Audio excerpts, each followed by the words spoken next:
All right, how's it going, everybody? So today we're going to be making one of my favorite Filipino dishes, crispy pata. So for the uninitiated, pata in Filipino is the pork hock, which is the bottom part of the leg of the pig. Crispy pata is one of my all-time favorite Filipino dishes, and it's one of my dad's favorite too. My folks are coming to visit in a little less than a month, and so I want to surprise my dad when he gets here by perfecting this crispy pata recipe.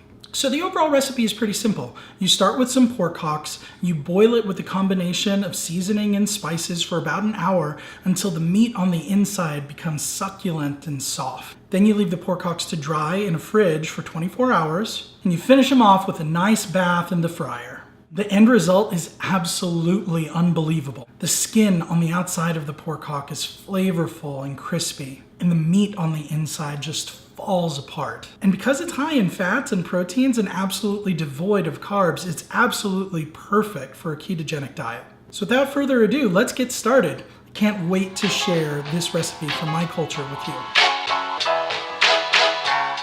Okay, so let's take a look at the ingredients. The ingredients list is actually pretty simple. So you start with some pork hock. You're gonna need some bay leaves, garlic, salt, pepper, and a little bit of baking soda. What the baking soda does is it helps to break down the skin while the pork hock is boiling. Otherwise, the skin can end up being a little too crispy. So for those of you who have never cooked a pork hock before, this is what it looks like. You want to make sure that you get it with the skin on the outside. Take a look at the inside there. You can see how there's a nice amount of meat around that bone, thin layer of fat, and then a nice layer of skin, kind of keeping it all together. This is gonna taste absolutely delicious coming out of the fryer tomorrow. Now, the first step in the process is to boil all of this stuff together for 1 hour. So let's get started. All right, so we're gonna start with the pot of water, and I'm just gonna start pouring stuff in there.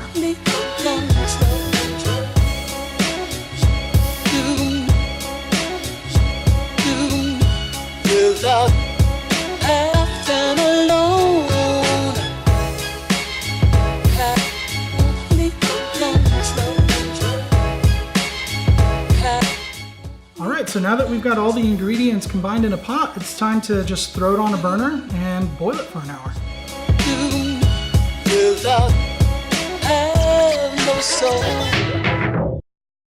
Okay, so it's been about an hour. My pork hock is now completely done boiling. So the next step is to take it out of the pot, pat it dry, and give it some seasoning with some salt and pepper.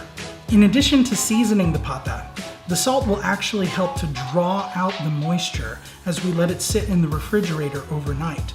That way it'll be a lot drier so that when we introduce it to its bath of hot frying lard, hopefully it won't go splattering everywhere. So thanks to Lucas's help, we're all done seasoning the pork hocks. So now what we're gonna do is we're gonna take some tongs and we're gonna transfer the pork hocks to a cookie sheet with a cooling rack. And we're gonna take that whole thing and we're gonna put it in the fridge overnight. Are you excited to try it? Cuckoo crazy! All right, what's up, homies? You like my hair? I rolled out of bed this morning and I didn't do anything with it because I was so tired from cooking all day yesterday.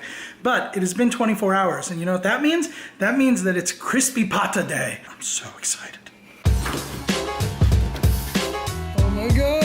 Okay, so to make sure that my crispy pata is keto friendly, I've got to make sure that I use a keto friendly oil to fry it in. So I'm going back to my old time favorite, lard.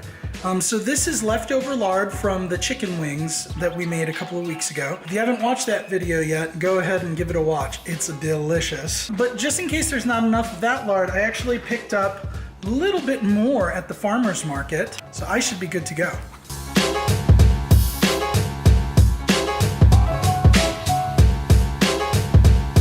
So in researching this recipe, I've found out that crispy pata has a tendency to splatter.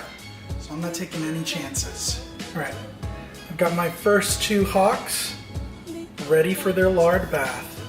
Let's do this.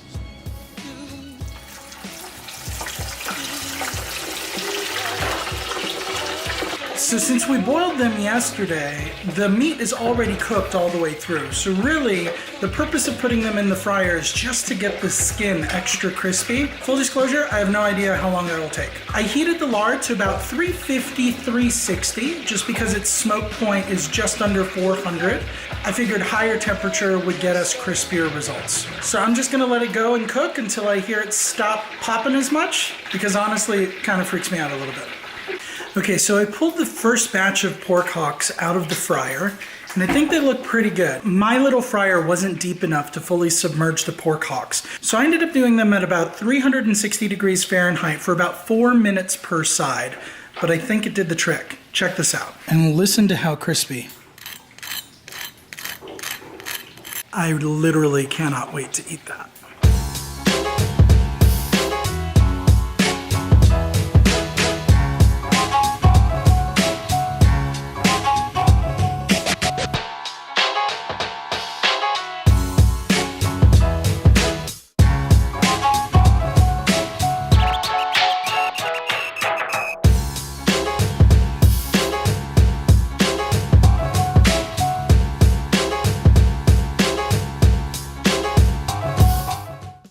So now it's time for the moment of truth.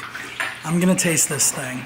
So I've broken myself off a piece of skin and a little bit of meat, and I'm gonna dip it in some red wine vinegar. Now traditionally in the Philippines, this is served with one of several dipping sauces. There's patis, which is like a fish sauce. There's also a lechon dipping sauce that you can use, which they normally use for roast pig, but that's kind of like a soy-based sauce, and I'm trying to avoid soy. So I'm just going with some straight red wine vinegar, and that acidity is really gonna help to break up the richness of the pork skin and pork fat. So here we go.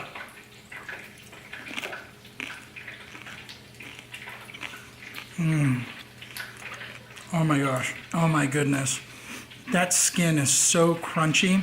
The inside is so moist. And that seasoning that's been sitting on there all night has just totally permeated through all of the layers. This is so, so delicious. If you've never tried Filipino cuisine before, definitely give this a shot. And if you're a fan of Filipino cuisine, then you know what's up. This is the real deal. All right, I'm gonna eat the rest of this while it's still crunchy.